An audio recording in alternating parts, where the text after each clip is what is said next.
تزکیے کا اصطلاحی مفہوم۔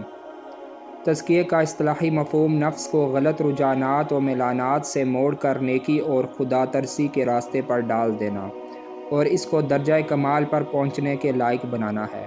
تزکیے کا یہ اصطلاحی مفہوم خود قرآن مجید کے مندرجہ ذیل آیات سے واضح ہوتا ہے۔ وَنَفْسٍ وَمَا سَوَّاهَا فَأَلْهَمَهَا فُجُورَهَا وَتَقْوَاهَا قَدْ أَفْلَحَ مَن زَكَّاهَا وَقَدْ خَابَ مَن دَسَّاهَا۔ سورہ شمس آیت 7-10۔ ترجمہ: اور شاہد ہے نفس اور جیسا کچھ اس کو سنوارا، پس اس کو سمجھ دی اس کی بدی اور اس کی نیکی کی۔ کامیاب ہوا جس نے اس کو پاک کیا اور نامراد ہوا جس نے اس کو آلودہ کیا۔ اس آیت سے یہ بات صاف نکلتی ہے کہ اللہ تعالیٰ نے انسان کے نفس کو اس طرح بنایا ہے کہ اس کے اندر نیکی اور بدی دونوں کے رجحانات ودیت کر دیے ہیں اور اس کو یہ صلاحیت بخشی ہے کہ وہ ان دونوں کے درمیان امتیاز کر سکے۔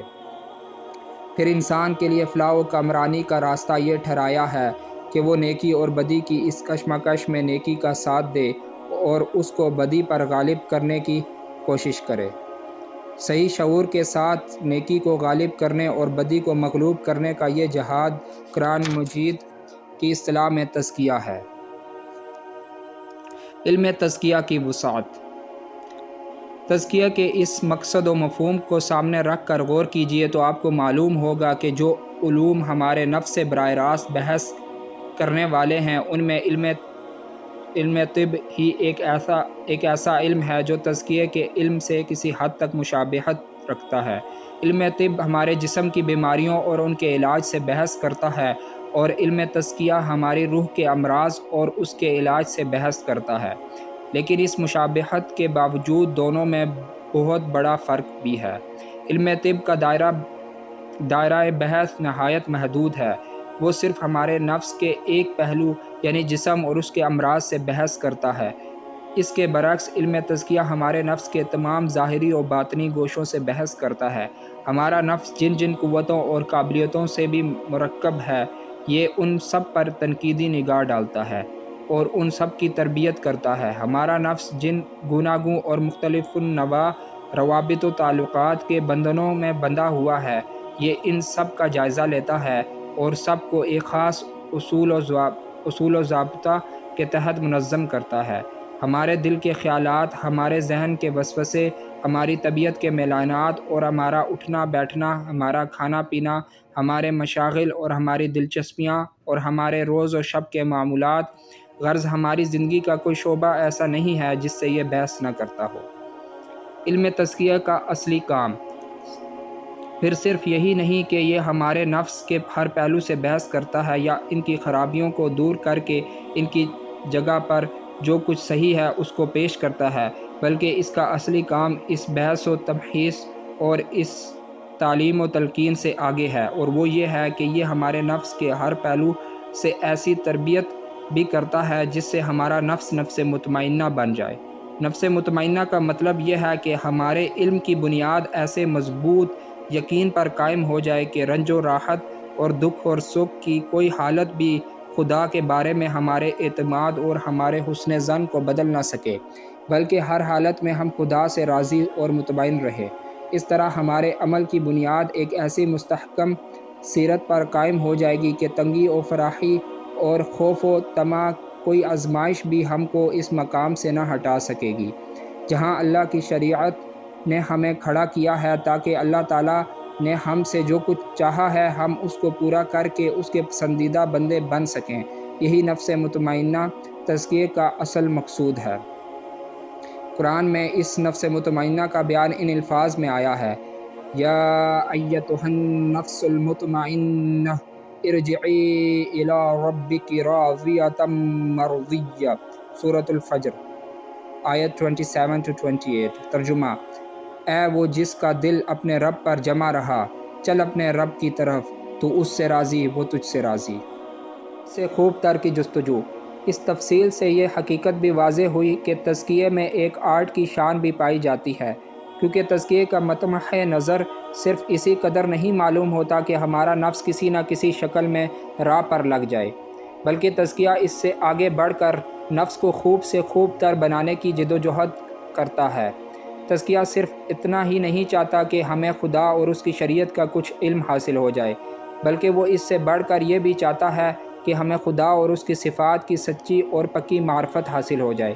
تزکیہ صرف یہی نہیں پیش نظر رکھتا ہے کہ ہماری عادتیں کسی حد تک سنور جائیں، بلکہ وہ یہ چاہتا ہے کہ ہم تمام مکارم اخلاق کے پیکر مجسم بن جائیں۔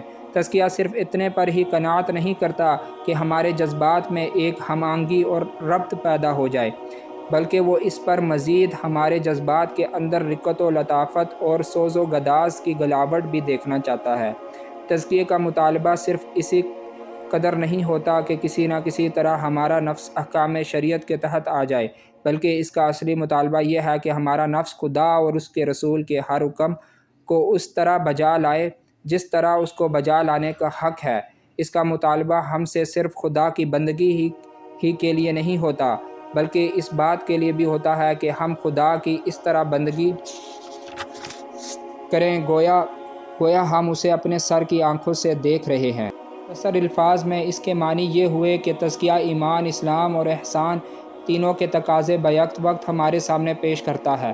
وہ چاہتا ہے کہ ہم اپنے خدا کو اس کی تمام صفتوں کے ساتھ مانیں، پھر وہ یہ بھی چاہتا ہے کہ ہم اس کے تمام احکام کی زندگی کے ہر گوشے میں اطاعت کریں، اور پھر اس کا مطالبہ ہم سے یہ بھی ہے کہ یہ ماننا اور اطاعت کرنا محض رسمی اور ظاہری طریقے پر نہ ہو، بلکہ پورے شعور اور گہری للہیت کے ساتھ ہو، جس میں ہمارے اعضاء و جوارح کے ساتھ ہمارا دل بھی پورا شریک ہو۔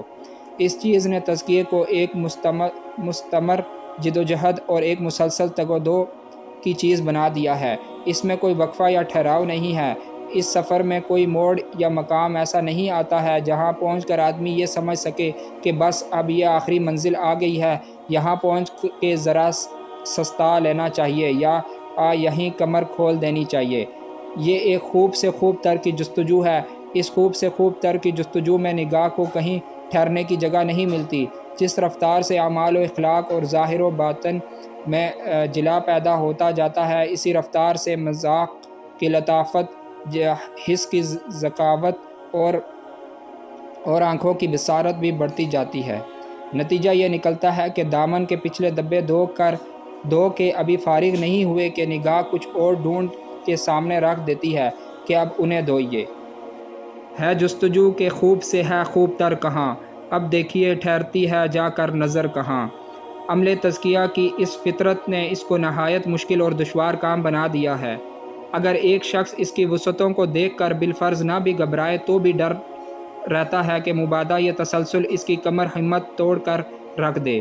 لیکن اگر یہ عمل فطری طریقے پر اس تدریج و تربیت کے ساتھ کیا جاتا رہے جو اس کے لیے انبیاء علیہ السلام کی تعلیم میں بتایا گیا ہے، تو اس وسعت اور اس لامناہیت کے باوجود ایک طالب حق کے لیے اس سے زیادہ لذیذ اور پرکشش کام کوئی دوسرا نہیں ہے۔